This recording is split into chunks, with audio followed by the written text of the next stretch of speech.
একাত্তরকে ছোট করতেই দ্বিতীয় স্বাধীনতার কথা বলা হচ্ছে বলে মন্তব্য বিএনপির স্থায়ী কমিটির সদস্য মির্জা আব্বাসের। তবে ২৪কে যারা একাত্তরের মুখোমুখি করতে চান তাদের উদ্দেশ্য অসৎ বলে অভিযোগ এনসিপির আহ্বায়ক নাহিদ ইসলামের। স্বাধীনতা দিবসে জাতীয় স্মৃতিসৌধে শ্রদ্ধা জানানোর পর এসব কথা বলেন তারা।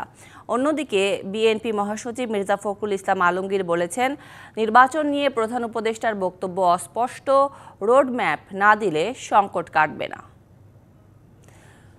শোষণ ও বৈষম্যের বিরুদ্ধে বাঙালির লড়াই আর আত্মত্যাগ স্মরণে সকাল থেকে জাতীয় স্মৃতিসৌধে জাতির শ্রেষ্ঠ সন্তানদের শ্রদ্ধা জানান বিভিন্ন রাজনৈতিক দলের নেতাকর্মীরা।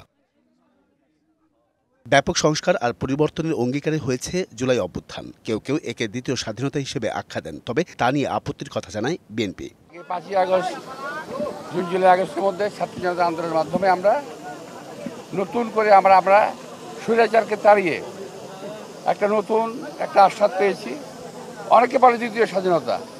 আসলে আজকে স্বাধীনতা দিবস প্রমাণ করবে যে দ্বিতীয় স্বাধীনতা বলে বাংলাদেশে কিছু নাই। যদিও ২৪ আর ৭১কে মুখোমুখি দাঁড় করানোর উদ্দেশ্যে অসৎ বলে মনে করে জাতীয় নাগরিক পার্টি। জানানো হয়, কোনো দলকে ক্ষমতায় বসানোর জন্য নির্বাচন মেনে নেওয়া হবে না। আমরা দেখতে পাচ্ছি যে একদিকে ক্ষমতায় যাওয়ার জন্য এক ধরনের নির্বাচনকে চাপিয়ে দেওয়া হচ্ছে, বিচার এবং সংস্কার প্রশ্নকে পাশ কাটিয়ে, অন্যদিকে ফ্যাসিস্ট শক্তির পুনর্বাসনের জন্য নানা ধরনের পায়তারা চলছে।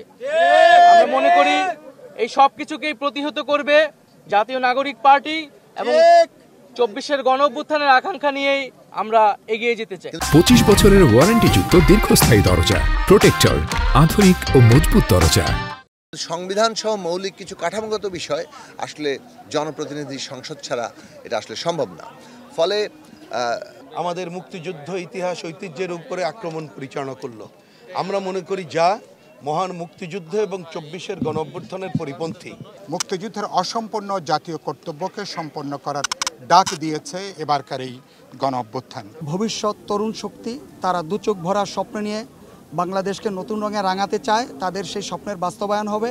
যে শোষণ এবং বৈষম্যের বিরুদ্ধে ৭১-এর স্বাধীনতা যুদ্ধ, সেটা অর্জন হয়নি গত ৫৪ বছরেও। আবারও আসে আন্দোলন, রূপ নেয় গণ অভ্যুত্থানের।